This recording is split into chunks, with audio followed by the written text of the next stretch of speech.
Assalamualaikum warahmatullahi wabarakatuh. Hai teman-teman, perkenalkan nama saya Mailisa Putri Khodaria dengan NIM C1401201064 dari Departemen Budidaya Perairan. Nah, di video ini dimaksudkan untuk memenuhi penugasan praktikum Fisiologi Reproduksi Organisme Akuatik. Nah, di video ini akan saya bahas tentang materi dari praktikum kedua sampai ke-12. Nah, di praktikum kedua ini kami mendapatkan materi tentang ciri seksual primer dan juga sekunder.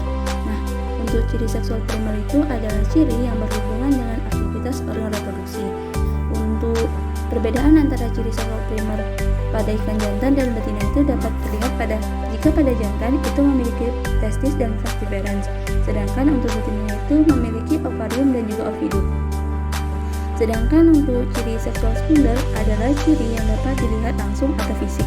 Nah, ciri seksual sekunder ini dibagi menjadi dua, yaitu ada dimorfisme dan dikromatisme.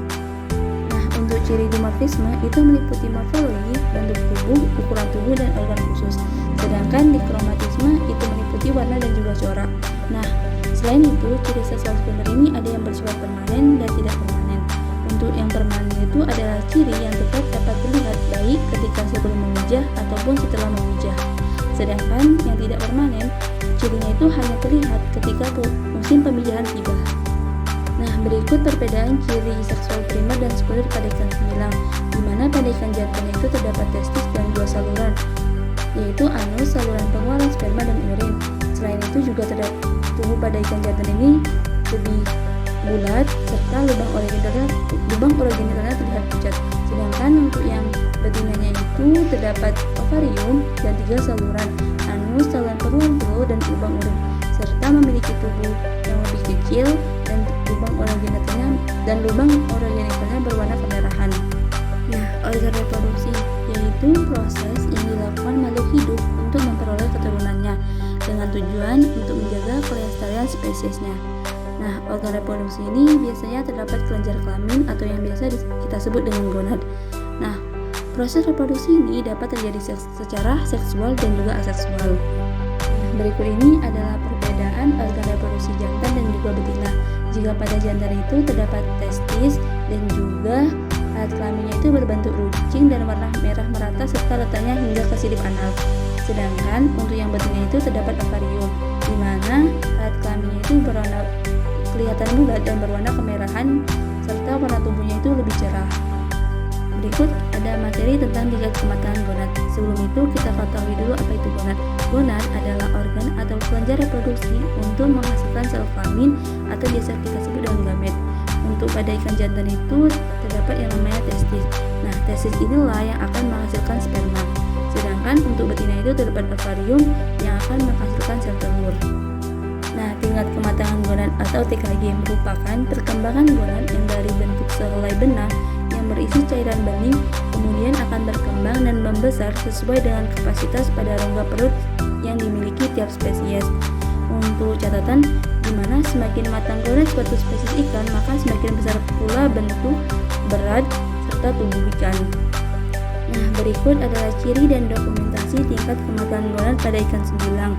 Nah, ini saya ambil dari penelitian Putra et al. 2020.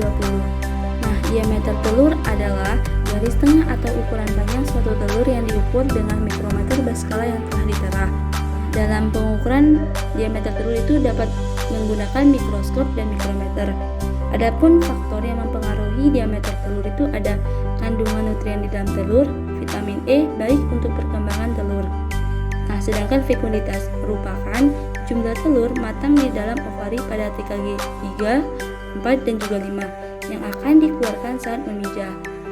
Adapun untuk jenis fekunditas itu ada fekunditas tahunan, fekunditas realisasi tahunan, fekunditas total, fekunditas relatif, fekunditas batch, fekunditas absolut. Nah, fungsi dari fekunditas ini untuk mengetahui perkiraan penetasan telur, mengetahui ras dan populasi dari biota, serta mengetahui kelangsungan hidup biota akuatik tadi. Untuk metodenya itu terdapat ada metode gravimetrik, metode volumetrik, metode stereometrik, metode disektor, serta metode autodiametri.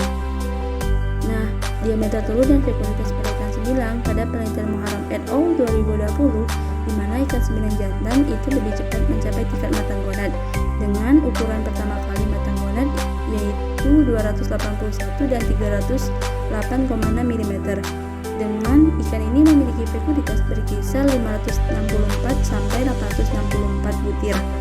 Dengan pola pemijahannya itu bertahap atau partial corner. Nah, apa sih GSI atau Gonadosomatic Index merupakan? Nah, GSI itu adalah indeks kuantitatif yang menandakan suatu kondisi seksual ikan dengan membandingkan berat dan bobot total tubuh ikan. Menurut Kim et al. 2022. Nah, nilai GSI ini dilakukan untuk mengetahui tingkat kematangan gonad di tiap perlakuan. Adapun untuk rumus GSI itu ada GSI sama dengan berat gonad dibagi dengan bobot total tubuh dikali 100%. Sedangkan untuk HSI atau Hepatosomatic Index merupakan rasio atau perbandingan bobot hati terhadap berat badan yang kemudian dapat menggambarkan sistem metabolisme dari organisme tersebut menurut Ismayasari et al. 2015. Nah, untuk nilai HSI ini memberikan indikasi status cadangan energi pada ikan. Adapun rumus HSI yaitu HSI sama dengan berat hati dibagi bobot total tubuh dikali 100%. Nah, berikut tabel kuantitatif nilai GSI, HSI, TKG, bobot, dan panjang ikan sembilan dikutip dari penelitian Putra et al. 2020. Selanjutnya itu ada tentang hipofisa. Hipofisa ini merupakan kelenjar endokrin yang berada di bawah otak dalam sela tursika dengan bentuk bulat kecil sekitar 2-3 mg dengan warna putih. Nah, hipofisa ini umumnya berfungsi sebagai pematangan gonad karena mengandung gonadotropin yang terdiri dari lobus anterior dan posterior. Sebagian besar yaitu mengontrol fungsi kelenjar endokrin, di mana dikendalikan oleh hipotalamus. Donor hipofisa ini dapat dengan metode homoplastik, heteroplastik, dan juga universal. Nah, berikut ini adalah cara pengambilan hipofisa. Induksi hormon ini merupakan penggunaan bahan kimia untuk pengatur fisiologi ikan yang diproduksi oleh glandula endokrin. Untuk bahannya itu ada OODEF, Ovaprim, 17 alfa metiltestosteron.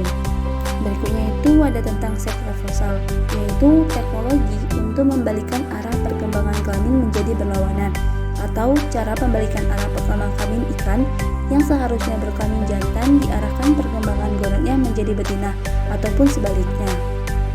Adapun tujuan dan manfaat dari seks reversal ini yaitu di mana pertumbuhan ikan relatif lebih cepat dan mendukung adanya pemurnian kelas.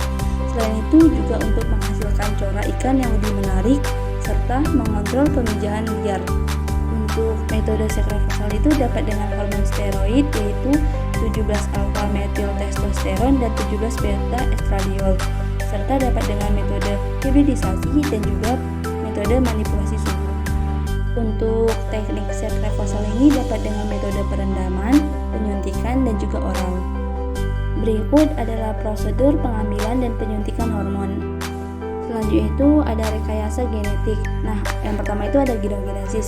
Nah, yaitu perkembangan embrio yang dikendalikan semata-mata oleh inti telur. Adapun target atau manfaatnya itu untuk memperoleh individu dengan sifat sama terhadap induknya, serta mempercepat proses pemurnian suatu galur, menghasilkan populasi monoseks, serta membuat populasi klon. Nah, berdasarkan levelnya, rekayasa genetik ini dapat dibagi menjadi 3, ada level populasi, level set kromosom, serta level gen. Nah, sedangkan androgenesis yaitu perkembangan embrio dari telur yang telah diradiasi, di mana hanya melibatkan inti sel jantan. Tujuannya itu untuk memperoleh individu dengan sifat sama dengan tua jantannya. Manfaatnya itu memperoleh individu dengan sifat sama terhadap induk jantannya, mempercepat diperolehnya ikan galur murni. Produknya itu seperti antara ikan betina atau jantan fungsional. Nah, poliploidisasi merupakan proses terbentuknya individu poliploidi, yaitu individu yang memiliki lebih dari 2 set kromosom. Tujuannya untuk menghasilkan individu dengan lebih dari 2 set kromosom. Manfaatnya itu memperoleh ikan yang pertumbuhannya lebih cepat, memperoleh ikan steril, serta menunjang pemurnian ras ikan. Poliploidi ini ada triploid juga tetraploid. Seperti sudah dijelaskan di di awal tadi bahwa seks reversal itu teknologi untuk membalikkan arah perkembangan kelamin menjadi berlawanan. Contohnya itu dari betina menjadi fungsi jantan atau betina fungsional. Nah, teknik bioassay merupakan uji hayati yang dilakukan dengan tujuan untuk mengetahui toksisitas bahan pencemar terhadap suatu organisme akuatik. Umumnya itu dengan uji ELISA.